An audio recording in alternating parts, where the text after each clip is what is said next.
All right, good evening and welcome to Futbol En Vivo on Club Deportes, show number 30. We air every week on clubdeportes.com. Follow us on Twitter at Futbol Austin. That's Futbol Austin. Follow Club Deportes at Club Deportes. For all the latest and greatest sports news and commentary, you got to go to clubdeportes.com. I am your host, Eric McCoy, and I am joined by a man pleased that his name wasn't on Josh Wolf's list of preseason predictions. It's Jorge Chavez. Well, to be fair, my predictions weren't that far away from the pundits, to be fair. I was surprised. I'm almost a little hurt that I didn't see Futbol En Vivo. Yeah, I was kind of shocked. 12th, 10th, wherever we had them. I don't come on, Josh. You're not a fan of Futbol En Vivo here on Club Deportes? But all right, that's fine. Yeah, now, there's no David Alvarez this week. He hasn't been seen since he enthusiastically ran onto the field after Wednesday night's victory. And he got shorts out of it, too. Yeah, he got a free pair of shorts, and that we haven't seen him since. Yeah, I don't know what's going on with David. But fear not, we always love a power trio here on Futbol En Vivo because we've got Austin Anthem board member John Romano joining us here tonight. Welcome to the show, John. Thanks for having me. Thanks for joining us. From what I hear, you come packed with just all sorts of Austin FC knowledge, and you're in some red-hot takes that you're ready to deliver to our viewers. I'll do my best. Okay. That's what I like to hear. Well, guys, Austin FC, they're a playoff team. Yeah. And not just a playoff team, but they're a playoff team that is going to be having a home playoff game, at least one, thanks to a 1-1 draw against Nashville on Saturday night at Q2 Stadium. Jerry, I know you got the highlights ready, so let's get those going. Here we go. Yeah, this game here. This was the second of two matches this week. Of course, the big 3-0 win over RSL. That's what clinched the playoffs. And this draw here is what actually delivers the home playoff game. Right. And they started off pretty evenly, I think. I think we could. I speak for all three of us. We were a little surprised at the starting lineup that was presented. This was an interesting one, to say the least. I think, a lot of rotation. I guess after clinching, it would make sense that you kind of want to give some other guys a shot, maybe reward the players that have been, that got you that playoff spot with a match off, perhaps. I was glad to see Romana out there. I'm a big fan, so good to see him. How did you think he played, John? Honestly, I was a little disappointed. I seen some of the frustration on some of the guys and some of the other players and stuff. So just knowing that was happening and being able to see that, it's like just. But there's always room for improvement. I think he had one of his better games in his whole history here. And so I think it worked out that we got the tie. Could have got the header for the score. I mean, I would have loved that a lot better. And then that kind of did put us in a position I think you're going to see here in a second that where now he's trying, like I said, get the header. Now we end up in a messed up position where we have to end up getting a penalty or whatever. I think this is it right here. So yes. So let's take a look at this here. Yeah, very close. Just saved off the line there. Close. And then here's what okay, they just cut away. But you're going to see Johan Valencia kind of get sucked in here over on the side, and it's noticeable that there is no central defensive midfielder back in this area where you would be liking one to kind of stop Mukhtar there. And now, what do you think here, John? Do you think this was legitimately a penalty? I think he's a smart man. He felt the contact. That's exactly what we were talking about. Yeah. He knows what he has to do, and we'd love to try to get it played it different. Like I said, we'd love to have a guy back there, a little bit of help, and it's unfortunate, but hey, he's a smart man. He's on top of the MVP race. Yeah, that's a guy that's won a few penalties in his career. Definitely. He knows what to do. He wants a smile right there. He knew exactly. Yeah, he knew exactly what he was doing exactly, and because like John said, there was very minimal contact when Gallagher kind of kicked at the bottom. He really didn't hit neither him nor the ball, but he felt the contact. Yeah, and that's all he needed. And that's all he needed exactly, and so. It was more than enough for them to call it. And it's tough. I'm saying when those guys are out there fighting hard, and it's like, hey, if he would have stayed on his feet and and it's one of those too in regards to VAR. Like if they hadn't called that a penalty, you'd had a tough time overturning it and calling it a penalty. But because the call on the field was a penalty, I don't think there was sufficient evidence to actually overrule it. Right. So either way, whatever was going to be called on the field is probably going to stand. And the referee saw it as he did. The turning point in the game right here, too. Exactly, yeah. Beautiful. Beautiful. Just beautiful. Driussi's always seems to be in the right place at the right time. Yep. And another guy that knows exactly what to do. So it was a really good game to see each other's wits. Driussi against Mukhtar, because you know that they're the focal point for each team. Great little finish there. That was more challenging than what it may have looked at first glance. Just kind of lifts it over the keeper and the defender right there. Really nice stuff from Driussi. Yeah, he knew exactly where to place it, and yeah, I mean, but once that goal was scored, though, he seemed to not really do much other than this shot on goal. Hit the crossbar a couple of times.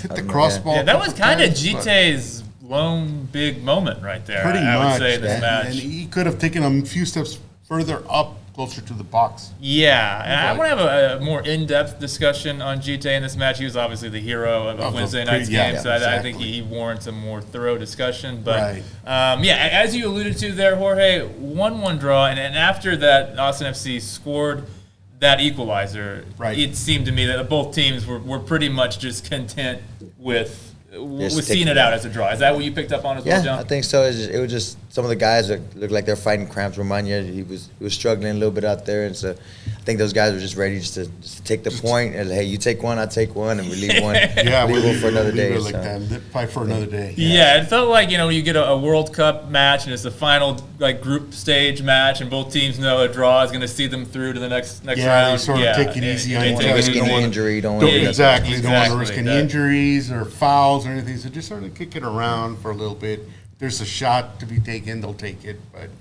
now I want to ask you, John, because I heard you allude to Mukhtar and MVP, because that was the big storyline going into this match, the battle of the two number one MVP candidates.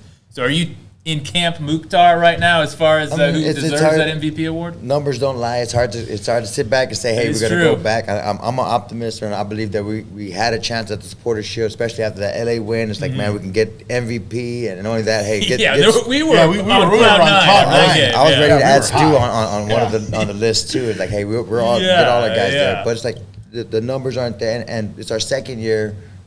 I'm pleased where we're at, right? Like, if you would have asked me last year, I definitely would have said this is where we're supposed to be, right? But no, honestly, it's exceeded everybody's expectations, and we're in a good place. And so anything now, it's just a plus, right? So we take those, let them have the MVP. We know we got a great player that's worthy of being that. And hey, when those times come, they're going to come. And hopefully we'll get a couple goals and win a few playoff games and go make a good run. They can take the MVP. Yeah. We'll take the home playoff. LAFC can get the Supporters Shield. They can get the MVP. Let's take them. We'll take the MLS Cup. We'll take the MLS Cup. We'll take the MLS Cup. That sounds fair to me. Exactly. Yeah, absolutely. I love that you said the numbers don't lie, because the guy that usually sits in that seat, he hates numbers. Yeah. So this is refreshing. This is refreshing to hear, John. We're glad to have you here. You got into something that I want to actually kind of discuss here, and that's this season's team versus last season's team. And I just kind of want to take a moment before we get into the nitty-gritty on this Nashville game and this entire week, really. I want to kind of assess just how far this team has come. So to you, John, and Jorge and I, along with David, have talked about it a few times throughout the season, just what we think the differences are between last season's just awfulness and this season's success. Yeah. What do you think the key reasons are that this team is so much better this season? Just confidence. I think they're a lot more confident and they're comfortable in their surrounding. It's a lot. Some of these guys are coming from different countries and trying to adjust. I know we heard the story, and about, like I said, not even being able to see his kid, and some of these guys, right, they're dealing with a lot. So, but being able to come in with each other, gain a relationship, understand one each other, learn the language, learn the community. I think that's helped them out a lot. These are pretty much the same guys. We lost a couple guys, right? We got a few really good guys in here, but for the most part, the main core is still there. It's just confidence. Some of these guys are getting older, they're getting smarter, getting the experience, and that's what it's all about, right? Just making a mistake is fine, as long as we're learning from that mistake and owning up to it and say, hey, you know what? this is what I was trying to do, and hey, you know what, I could help you out here, and we get better, right? People were talking a lot of mess last year. I know a lot of people would say, hey, then maybe people on this very show. Yeah, we're talking they about shouldn't even be on there, right? They're the bottom of the barrel. They're just the worst of the worst, and it's like, man, just watch. This is these guys. These are really some guys, and so for me, I'm new to soccer. This is all I really know, right? So I can see. Welcome aboard, Joe. Yeah, We're glad to have you here. I see some of these big names and some of these other guys and Sevilla and stuff like that. It's like, man, we got those same guys here. We got those same caliber guys. It might take a little bit longer, and some of these guys, they just need a mesh. And so I think we're just getting better, right? The coach, he's getting more comfortable with knowing the limitations, knowing what they can do, and hey. Not all birds can fly, right? Not all fish can swim and go out. They can do their best and stuff like so. Everybody has their little perks. Everybody has their assets to it, and we're learning, we're growing, and we're figuring it out. So. Yeah, I think you touched on something there, just about the team spirit. I think that there is such a togetherness to this group that I think was missing last season. Obviously, winning helps. But I think there's just a much more collective, just a stronger collective spirit. And I think about a guy like one of David's favorites, Tomas Pochettino. Yeah. A guy like that who I think maybe have been a bit disruptive to that team spirit. Definitely not a locker room guy. Players like that, and you bring in someone like a Maxi Urriti, who's just fit wonderfully with this team. Do you think that's been one of the keys, Jorge, just the team spirit that absolutely. Yeah, I mean, absolutely. One of the things that John alluded to was the togetherness that you see. You really didn't see that much of it last year. I mean, this year we love to talk about Mate con Vos, right? Because we do. Favorite show, by the way.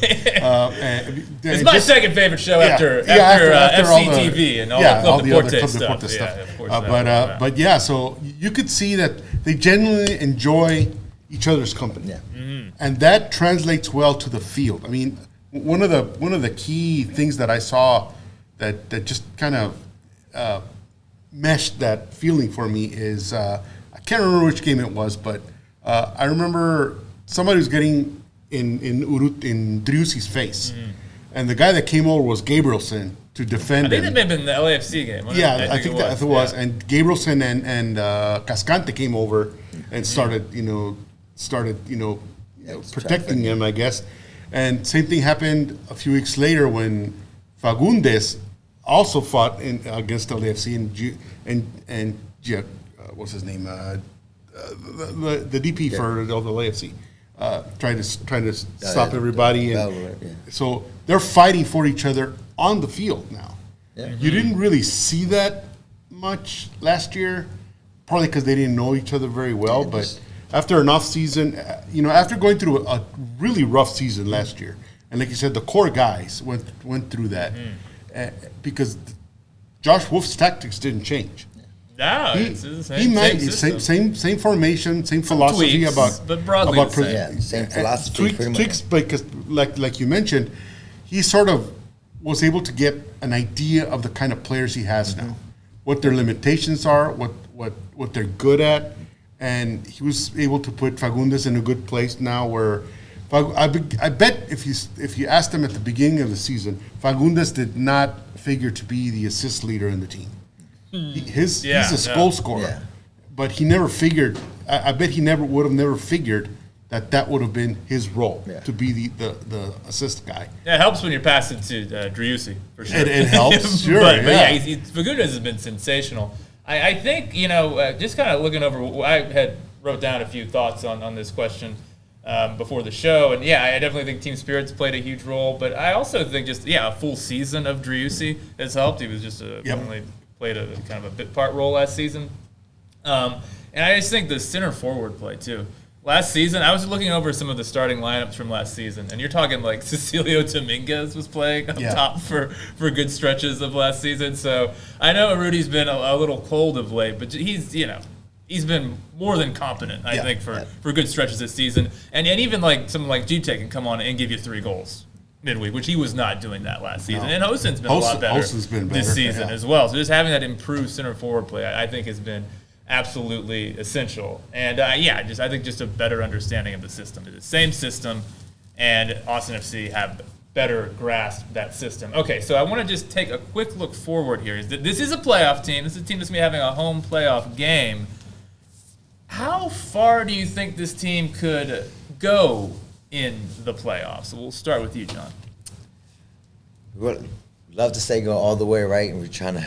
Let's keep it positive. Usually the guy that says there's negative, so we want to bring a little positivity here. I would like to see it. I would like to see it. Even though I wouldn't know how that would play, obviously we wouldn't host, right, the whole thing. I don't think. Well, it depends. It depends on results. If Austin FC get the 2 seed, and LAFC are not playing particularly well right now. They've scuffled a bit. I think they beat the Dynamo, and kind of beats Dynamo. They beat the Dynamo. That's but at the same time, we've been playing well on the road, so like I think.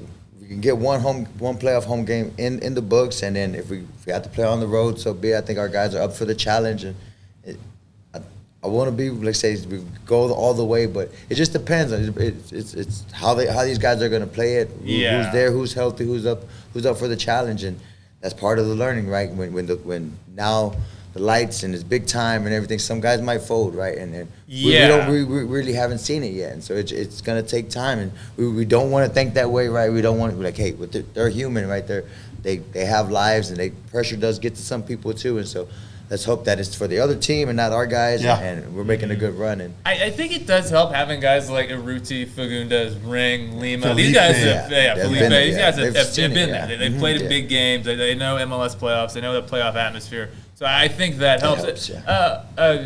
Jerry, do you have the standings that you can pull up real quick? Because I want to kind of look at potential playoff matchups. So Austin FC are that 2 seed there. Jorge, I don't like the looks of that, the 2 versus 7. No, I was going to mention that the Galaxy, we have not beaten the Galaxy this year. No. And we, in fact, one of our worst losses was at LA.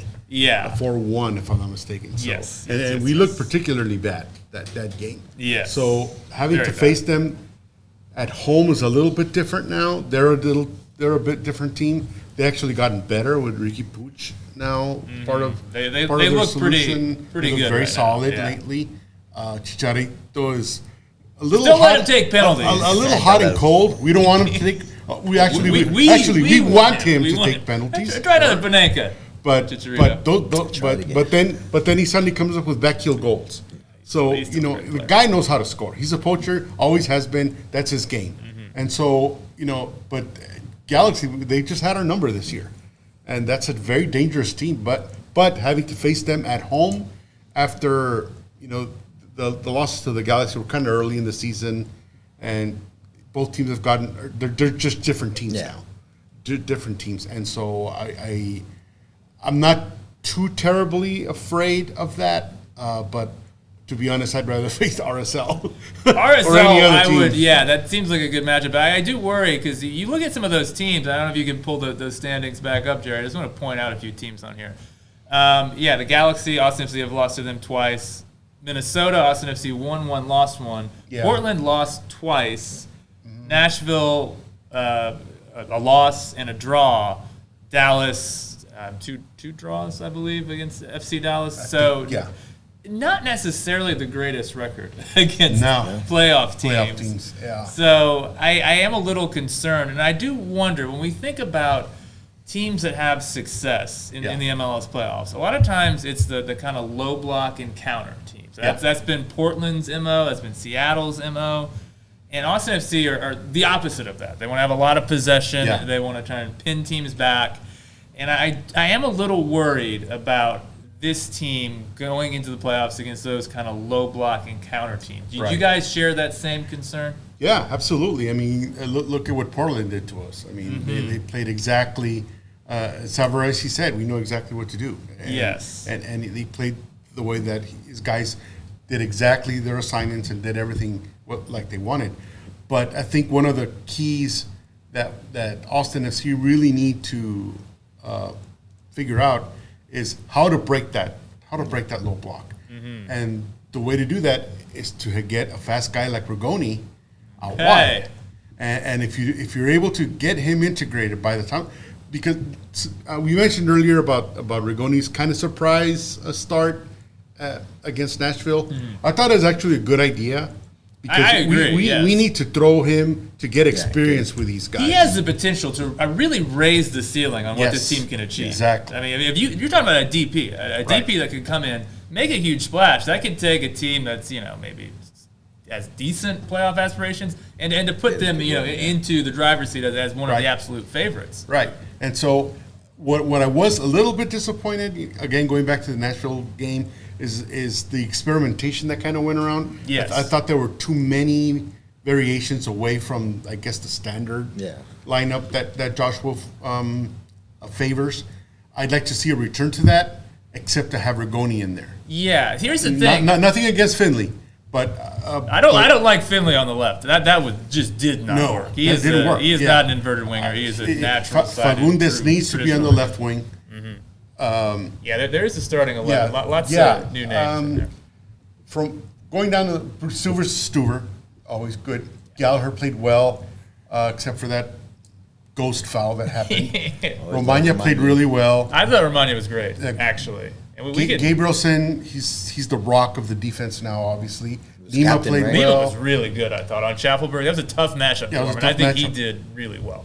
Yeah, and Johan Valencia, I guess like for like against. I thought he was good. He's a bit more of your traditional defensive mid. Now, as far as Wolf's concerned, anonymous, very anonymous. You could tell the difference between him and Alex Ring. I think you can. Alex Ring does not need to stop being in the starting lineup. He needs to be there. That's definitely not seeing him in there. Yeah, Driussi's always there. Finley again on the left right wing, but not on the right. Fine. On the left wing, no, you need looked very awkward. Yeah, Fairley has not played there hardly at all in his career. He's generally always been a right winger. Right. Djitte, I thought was interesting. I did figure he would start. I think he deserved it, right? After the hat-trick, how much else he could have done. Especially with the fact that Zimmerman wasn't playing, so there wasn't that physicality that you see in the cornerback position for center back position for Nashville. So it was probably good gamble to see what he could do. Didn't really work out, obviously, but but apart from that, I mean, I would have loved to have seen the regular starting lineup with Rigoni on the left wing, on the right wing, to see what he could do. Yeah, I want to see what you guys think of it. I just think it was difficult to really assess Rigoni's performance because so much of the attack changed around him, right? Yeah, so he's not dealing with the usual attack that Austin FC have. He's missing Ring, missing Fagundes. Even the Djitte to Urriti's a pretty big shift in terms of how those two like to play. So you're talking about a guy that you're trying to get him acclimated to the system.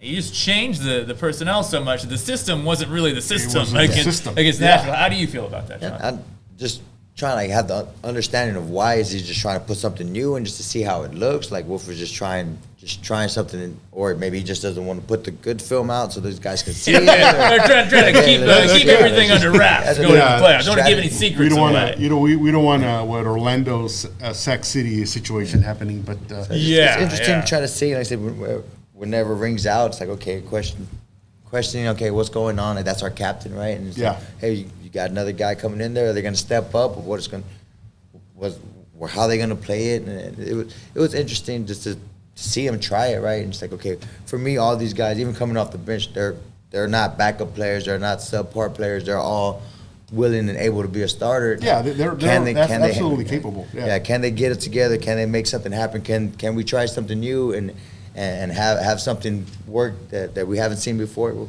you have to try, right? You missed 100% of the shots you never take, and so that is true. They took wisdom, great wisdom for our viewers there. Okay, let's talk a bit about Djitte. All right, the hero against RSL. He forever is going to go down in Austin FC lore. You can build a statue of him. I mean, three goals in 22 minutes to send Austin FC to the playoffs. Really remarkable. Pretty anonymous, I think, against Nashville. I think other than that one shot, that we saw that he hit straight at the keeper. Yeah, I find it not a whole lot memorable about his performance. I mean, just do you think? I mean, because he was just so electric against RSL. Urriti's in this kind of loss of form. Yeah. Jorge, do you think there's any chance that Djitte could maybe force his way into the conversation as starting striker for this team? Not yet. I think one thing that we could also figure is that, again, this was an experimental lineup. I guess it's safe to say, and Driussi's not. I mean, Djitte's not used to starting. He's used to playing against defenses with that have already been playing for 60, 65, 70 minutes. So he knows that his speed will overcome a lot of the deficiencies for a lot of the defense. But when he's facing fresh legs on a defense, it kind of threw him off a little bit. Yeah, I think that's a good point because he seemed to really catch RSL by surprise. You're right, exactly. Because he was in a lot of space. Yeah. Especially after scoring 2 goals. You think RSL would be like, we got to get somebody on the Djitte guy. Yeah. I think Wolf said it too on that one, that they were playing in a certain way. So like, hey, let's make this sub and just take advantage of that. And you try to see that again, and maybe they can adjust. Right, not every team's going to play it the same way. And it's like, hey, they're there, they got your number, and it is what it is. But we can get that on film and now try to figure out, hey, well, how can we? What are the other options, right? If we can work on a rebound, if we can work putting ourselves in a position, I think that was the main goal out of that. Is just, hey, let's see what we can do when we're locked up. When there's nothing there, let's see what we got. And so I think it's going to be interesting going forward. Because Djitte has a lot of potential, and I really think that he's still a young guy. And he really needs to. Still just 22. He's just 22. He's been dealing with a lot of stuff. Dealing with a lot, as we heard. With his grandmother and everybody. Yeah, I can't even imagine. That I really think for this season, he really needs to accept a super sub role. Come in and be the fast center forward against a tired defense with. Yeah, I mean, I could foresee something with a Rigoni on the right, Fagundes on the left, with tired legs on the defense. I like where you're going with this, Jorge. With Djitte just barreling down the middle, both his physicality and his speed.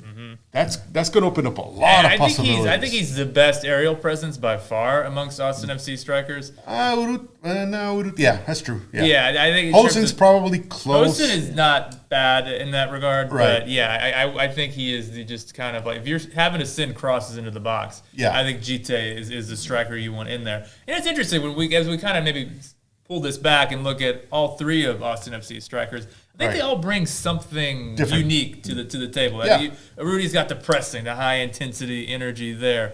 Danny Hosen's got the link up play where he drops into midfield, and I think Djitte is that aerial presence, that pace, running at the tired legs. And the guys that's not going to be pushed around. Yeah, exactly. He's a solid guy. In a perfect world, you can get all of this in one striker, but then you'd have a Zlatan there. Exactly, but we don't. But at least all of these profiles exist on Austin FC's team, so I think that is a good thing. It really is a good thing because that gives Josh Wolf options, not only who to start. I mean, Urruti's pretty much your starter, but as the game goes along, he and his coaching staff are observing what the defense is providing. Which guys are tired, which guys are injured, how they're playing. So when he comes to substitution, he could easily see, I think Hosen's going to do a better job here, or a Djitte is going to do a better job here. And they both different guys. And so it's a good problem to have for Wolf and his coaching staff to be able to substitute. And especially going forward, if we're going to be winning USO Cup and like we're winning Campeones Cups and all these different stuff, like it's going to be out there. It's going to be opportunity. Like, hey, next year. That's true. More matches, more opportunities. That is an excellent so point. We More stay ahead and for rotation, for we sure. We got a lot of opportunities ahead, and we got to use our guys the best way they're available at the moment. So just go out there and put them to the test. And if we take a loss, hopefully we get a lesson out of it, and we're able to make the best out of it. So. Is Urriti still the number 1 guy for you, though? Urriti, It's the best gift Houston could ever give. yes, for sure. And I think it's so noticeable when he's not out there, just the lack of pressing intensity. You really notice it. Yeah. And Djitte, I think it wasn't like he was not working hard out there on Saturday, but you could tell they just miss something. You get the thing about Urriti, when you have someone that presses like that gives you cheap scoring chances because you'll win the ball high, and then you'll have that break when the opposition's off balance, and you can get cheap scoring chances that way. It was Jurgen Klopp that said, "No number 10 is better than my team's counter press. That will create the best chances by my team's counter press." Yeah. And I think Urriti is really key to Austin FC's pressing game in that respect. Okay, there's one more kind of starting 11 question that I think was prompted by this Nashville match, and that was John Romano, who came in, and I think we've alluded to. I think we all think he played pretty well in this match. Yeah, this is a tough Nashville team because they're going to sit deep, they're going to counter, and they got a lot of dangerous players on the counter. Yeah. And so as a center back, you're having to defend in space, which I think is one of the more difficult things you could ask of a center back. Right. And I think Romana, if you want to maybe point a criticism at him, it would be, he looks a little slow out there. But I think it didn't look outpaced in this match against Nashville. He looked pretty healthy. Yeah, exactly. He did have some cramping at the end of the match, but otherwise, I think a lot of players were dealing with that. It was very hot. It was some rain earlier in the day. And the long season and everything, so yeah. Absolutely. But Romana, of course, was starting in place of the embattled Julio Cascante. Yeah. And I do wonder, Cascante, who's been making, as well documented on this very station, been making some errors. Any chance that Romana maybe slots his name ahead of Cascante on the depth chart? What do you guys think? I don't think so. Don't think so. I think that, again, being an experimental lineup, I think Josh Wolf just kind of recognized that Cascante needed a break. He really needed a break, especially, I don't think he's missed very many games either as a substitute or as a starter. So he's been in there a lot. He's been there a lot. And so I think just for his emotional well-being, for his mental state, for his physical state, I think he needed this break. Yeah. And Romana provided it perfectly. He did a really good job. And I think Cascante, I don't think he's going to lose his position. No. At least for the rest of the season. He's been very solid. When he makes his mistakes, he's owned up to them, and he's played better the next game. He's a very intelligent player.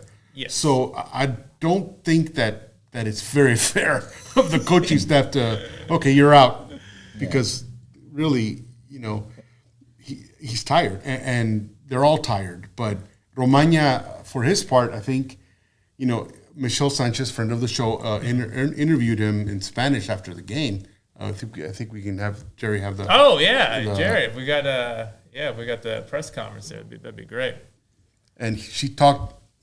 Romana explained a lot of things that again, since we don't really know what the players are going through a lot of times, and Romana pretty much said what was going on with him in that short interview question and answer thing with Michelle Sanchez. So there's a picture of Romana going up and see if they can get the header.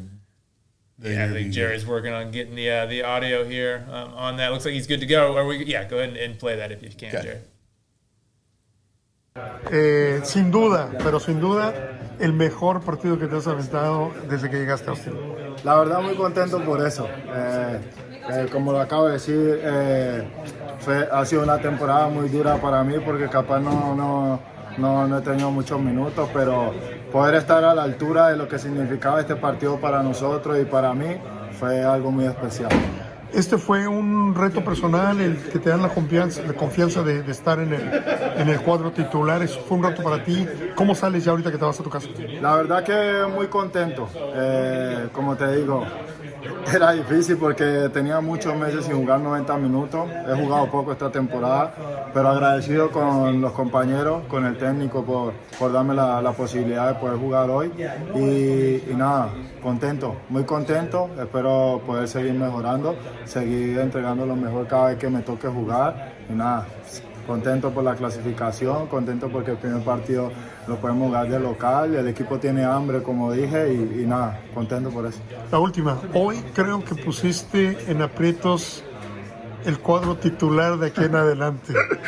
¿Cómo está la competencia por el cuadro titular de ahora en adelante? Lo dije al principio de año, Julio es una gran persona, un gran central, igual Rubén, una competencia muy bonita.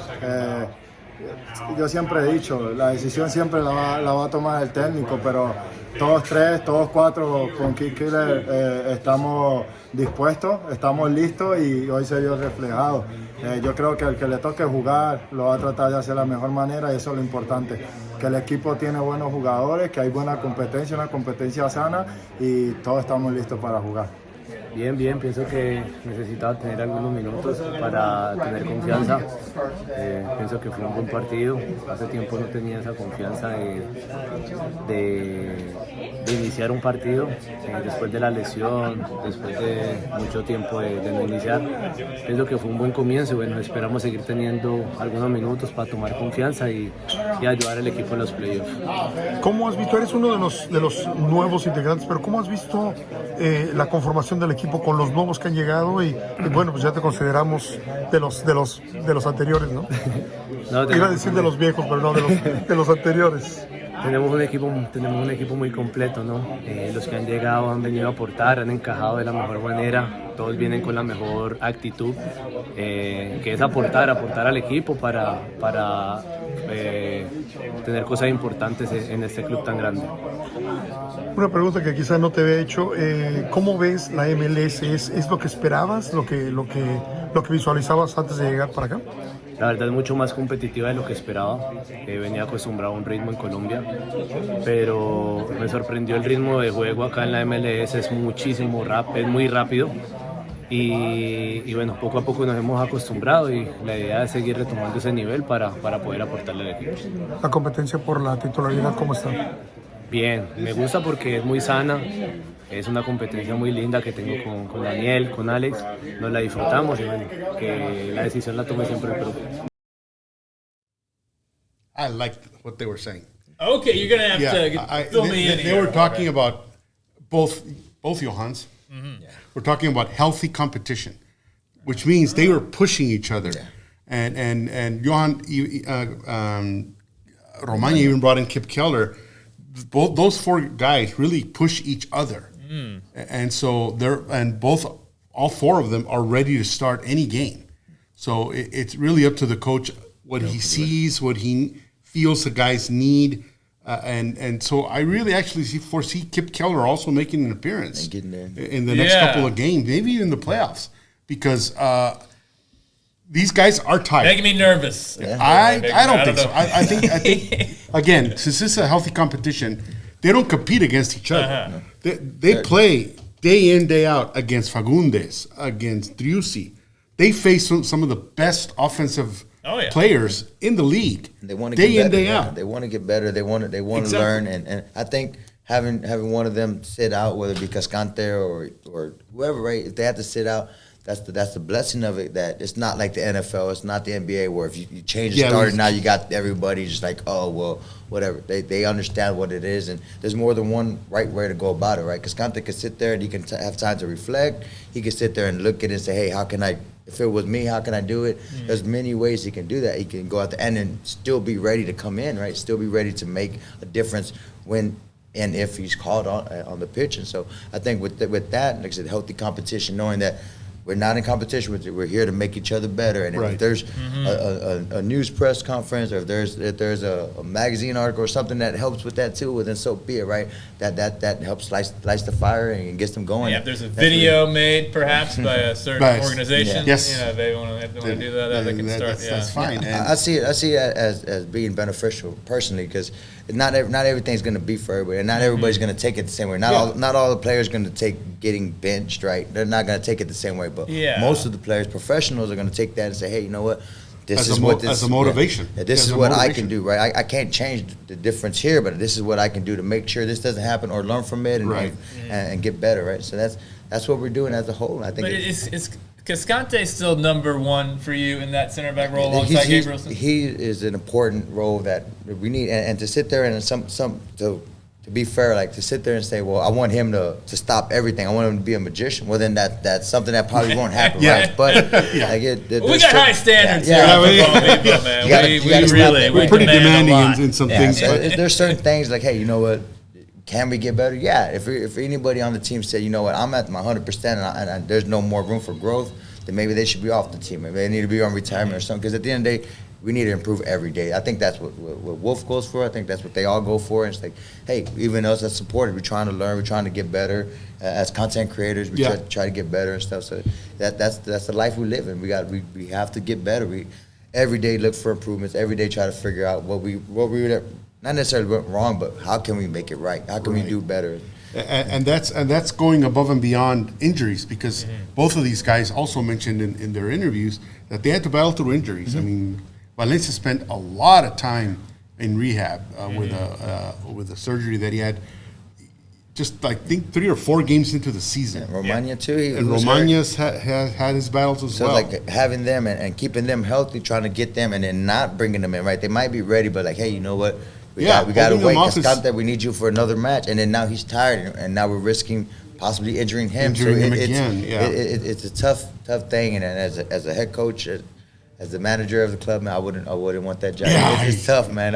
Especially if y'all coming from there's people coming at you to criticize. But if you look at it as a learning process, then that shouldn't intimidate you. Like, hey, you know what? Somebody got something to say and something critical. Hey, you know what? If I can change it, let me change it. If not, if I could block it out and I have to literally block you or whatever, then so be it too. Well, I tell you what, I'm fearful of the day that Josh Wolf prepares like a video clip of all of my like mispronunciations every time I stumble over my words. There's like some supercut clip of that. Something. Every time we got to change the mic. Exactly. It's my understanding that video that Austin FC put out, where Josh Wolf is holding the placement of all these experts in MLS. That good video. The video team must have been holding on to that for a long time. Oh yeah, and I don't forget. And they don't forget, and so almost every single one of those pundits responded. By the way, to that video, asking one if it was real, two admitted that they got it wrong, and some even Andrew Wiebe kind of took credit that I'm glad I motivated them to get ahead.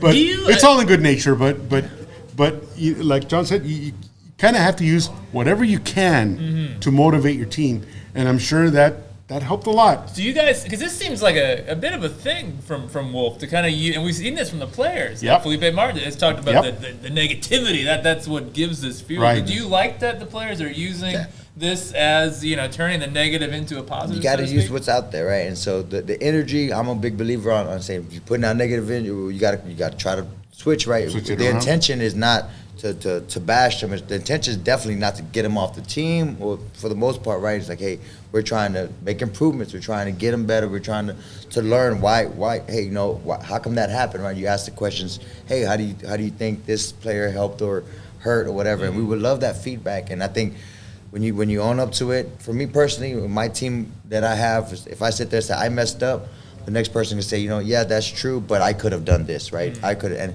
I think that helps when we sit there and we're realistic and say, you know what, we're vulnerable, we have problems, we have weaknesses, that there are strengths that we can work on, and if we're honest with ourselves, those kind of things aren't going to hurt. Those kind of things aren't going to hurt my feelings or make me feel tired. I'm not going to get my ball and go home, right? I'm going to say, you know what, hey, challenge accepted. You think I'm slow? Exactly. You think I'm this? That's a very good point. It's a good perspective to have on it. I am terrified of reading anything that's ever written about me, so I do not know if I have the same approach that FC and Josh Wolf seem to have. Personally, I know I can't make everybody happy, right? At the end of the day, there's going to be somebody's going to criticize me. They're probably going to do it either way, right? So I just got to put on my best performance, do what I can, and then leave the rest. Like, hey, you know what? I can control the rest. I can't. It's a healthy perspective. And so I think the team does that, and we use it. It could easily be a different way, right? We can say, hey, you know what? You're banned. We're not taking this, and you can't say nothing. I think there's a perception that you can't, but there is, right? You can say, hey, you know what? I want you to be better. You can root. Like for me,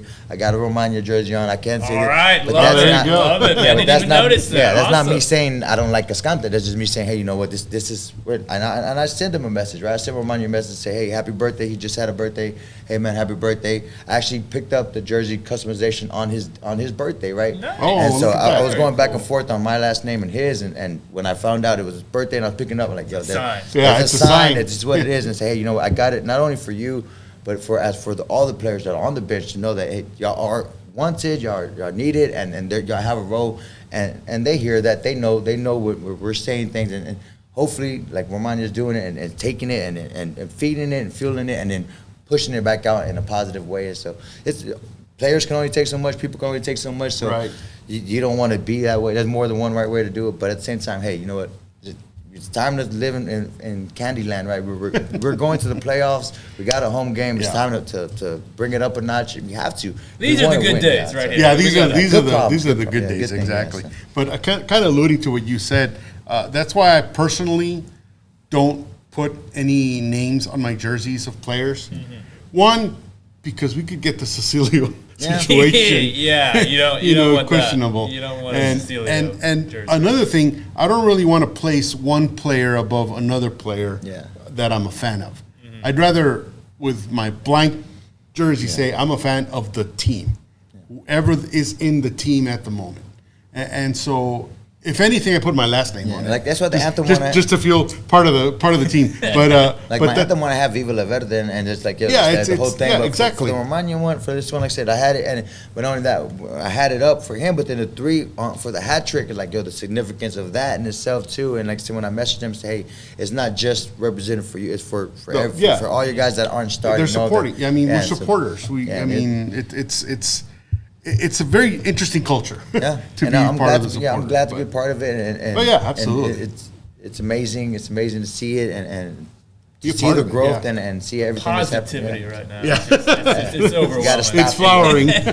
I'm always afraid to get a name on the back of a jersey because I feel like it's just the kiss of death. I'm going to get that name and the player is going to get transferred, going to get injured, is going to never score a goal again. Never going to score again or something. It always feels like a risk. To get but I'm glad I did. Like I said, I was going back and forth and then everything the way it happened. It's like it was plus awesome. Romana, Romero. It was close enough. But Johan Romana, I'm a big fan as well, so I think you made the right choice. Yes, absolutely. Okay, I got one quick little question here because this was brought up on the broadcast about Austin FC, and they have a very high shot conversion rate. Basically, like they're scoring goals on like 50% of the shots that they're taking, I think is what the Austin FC broadcast said. That is very high, and some would say very much like unsustainable. Like that you just don't, even the best teams in the world don't do that. Just not sustainable. So I went and looked at some numbers, and this is something that David, whenever he's here, and he is in one of his negative moods, he likes to bring up about Austin FC getting outshot by their opponents. Right. And despite having usually more possession, not necessarily turning that possession into shots. And so I looked at Austin FC, they're only averaging 12.56 shots per 90 minutes. That's in the bottom half of MLS. So just kind of a general question here. Are you concerned that Austin FC, despite all their possession, maybe aren't taking enough shots at goal? Is that a problem, the lack of shots from this team? Not necessarily. I think they're trying. I think they're not saying trying too much, but they're trying to make opportunities, and then sometimes they're missing out on others. And like I said, you miss 100% of the shots you don't take. And so, man, if you just take that shot, but it's like going back, if you see too much of them just taking a shot and not making the pass, not opening it up a little bit, then there's criticism there too. So it's a kind of like a good problem to have. Like, hey, but we need to be scoring. But getting in position is like, hey, we're there. We got it. We just got to tweak it a little bit. So and I think part of this the issue is that the defenses that Austin FC has been starting to face, especially lately, because there's a lot more film of what Austin FC forwards can do in midfielders. So good coaches are kind of counterbalancing that with different looks on their defenses and using a lot of the low block. And that's very difficult. And that's why, again, I reiterate the importance of a Rigoni that can open up those spaces in the middle and to extend a Caroso, but he's injured. Poor guy, we don't want to talk about him too much. Val Washington. Yeah, but Fagundes has that ability as well. So if the low block defenders don't know exactly which side to defend because of the speed that those two guys could provide, they're going to leave the middle open, and that's where the chances are. Both, we just mentioned Fagundes. He didn't see his role probably as a provider, as an assist guy, and that's his game right now. And I think Rigoni could be that way on the right wing. And if that happens, a guy like Djitte, Driussi, obviously, and Max Urriti, that could open up tons of chances for those guys. So it's going to be interesting how fast they can integrate a guy like Rigoni. We've seen little bits of promise of. I mean, especially that last game when he provided that cross shot that Urruti hit the crossbar on. Against RSL, if I'm not mistaken. So you can see little teeny tiny little little glimpses, right? You can see those flashes of skill. It's just about trying to integrate him into the system. Exactly. Right? And that's going to be pivotal for when the playoffs start, because if you look at a team like LA Galaxy, RSL, which we faced earlier, Portland, those guys know exactly how to play Austin because they played them well all season. And they're only going to get better. Our competition is only going to get better as well as we move forward. So just learning, hey, you know what? When they're doing what they're supposed to be doing, now what do we do? Now we can't just stop the play. We got to try to open up something. We got to try to make some chances. And it's easier said than done, right? Circumstance, how they play the ball, how they're doing it, and it just. If it's baseball and we had 3 out of 4 or something like that, it would have been be a different game, a different ball game. But hey, we got the one shot. We go out there and hey, if I'm tired and I'm not cheering to my 100%, and these guys are giving up and stuff. Hey, it's tough, right? We're human, right? So at the end of the day, you got to work with what we got with. And we always go 100% here on Futbol En Vivo. And just kind of in regards to the shots, I do think that this team puts more emphasis on quality of shot than quantity. I think a lot of that low number of shots is about Austin FC trying to work the ball into better positions to take a higher quality shot as opposed to just firing from range. Just a shot out there. There he is, right there, Josh Wolf with his infamous prediction sheet. And very disappointed. No David Alvarez, no Jorge Chavez, no Eric McCoy, not even a Jorge Iturralde listed on there. I'm disappointed, Josh. I'm very disappointed. Yeah, we should have been in there somewhere on the list. We're probably, you know what? We're probably in the back. we flipped it over. We flipped it over.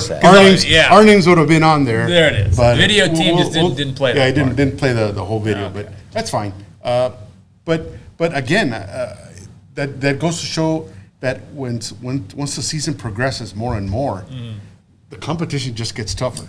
And there's more video of your opponents. Easy games in the playoffs. And all the teams really are better, well-oiled machines than at the beginning of the season. Well, here's the thing, though. They just showed the standings. I actually think the team that Austin FC really matches up well against is the only team that's above them right now. And that's LAFC. Beat them twice. I think they don't play a low block. Yeah. They don't really press with the because they play to attack. Yeah. And they are a high-scoring team, and they don't mind giving up goals, I don't think, because they've given up a lot of goals. There's been a lot of space for Austin FC to attack into when they go up against them, and they just seem to have a very comfortable time playing LAFC. And so, so I think it's going to be this next couple of weeks are going to be very, very important. Well, let's go ahead and talk about the next. Let's do a little preview here. Yeah. Okay, so we got international breaks, so no match this weekend. And the only guy that got called up to any national team was Owen Wolf. Owen Wolf. So congratulations congratulations to Owen on that. So Saturday, October 1st at Vancouver, heading up to the Great White North, Austin FC. 9 p.m. kickoff Central Time here. Vancouver, they're an interesting team. They're in 9th currently in the West, but they're coming off wins against two teams desperate for victories in playoff positioning. And then they just beat Seattle 2-1. Right. And prior to that, they beat the Galaxy 3-0. So it's a pretty dangerous team, I think, at the moment. And it's at Vancouver. It's at Vancouver. Yeah. They like a 3-4-3 formation. And both of these two recent home wins, they were sitting deep and countering. They were playing about 35% possession, under 35% possession in both of those games. So speaking of low blocks, Austin FC are going to probably be facing one in a couple weeks in Vancouver. Let's start with, before we get to predictions, I want to see what you guys lineup preferences are for this match. Do you want to see the regular first choice 11, or do you want to see some more rotation? Start with you, John. What do you want to see? Something similar to what we're seeing at home with Nashville, but Obviously, you want to get Ring back in there. You want to see some of our regular guys. But I would like to see a little bit experimentation just to see what these guys got. So a few more regulars, but still another new face or two. Who in particular would you like to see that's not in that regular first choice 11? Maybe just a different combination, like you said with Keller. Maybe they say just come in there. Maybe just I'm saying I know it scares you a little bit. Just, you never know, I want to see Keller. I just don't know if I want to see Keller in the play. Right now. Yeah, so we'll say this for the next match. Against Vancouver, fine. Sure. Yeah, let's give him a run. But because he played well in the first when he started. He did. He's just a very raw talent. Right. Just a very raw talent. Yeah, just a couple of these guys, like I said, just to see how it looks, and even if it is to say, hey, you know what, we got some of our weaker players up there, not some of our players that aren't as strong as the other ones. If we get them out there, just to see how much these guys can dominate it, just to see how much how bad we are. Even if it's that. Let's go for it. At the end of the day, I'd rather take a loss now or tie now than in the playoffs. So let's try something out. If there's anything that we haven't found before, any last little hope, let's try. Let's see. This actually, you make a good point about trying new guys in different positions or guys you don't normally see, because from what we saw in the standings, we are 5 points above Dallas. And all we really need is a tie in the next couple of games as results. So Vancouver would be a good time to experiment with some of these guys, to see Kip Keller, to see what he can do. I would like to see Alex Ring back in there instead of Owen Wolf. It'll probably happen because he's going to be out on international duty anyway. But I would like to see. I think this lineup against Nashville was interesting to kind of experiment, but I would like to see kind of the same thing again, but instead of Romana, to see Kip Keller, and instead of Owen Wolf, we're going to get Alex Ring back, but instead of Ethan Finley, have oh my God, Fagundes. Thank you. Fagundes.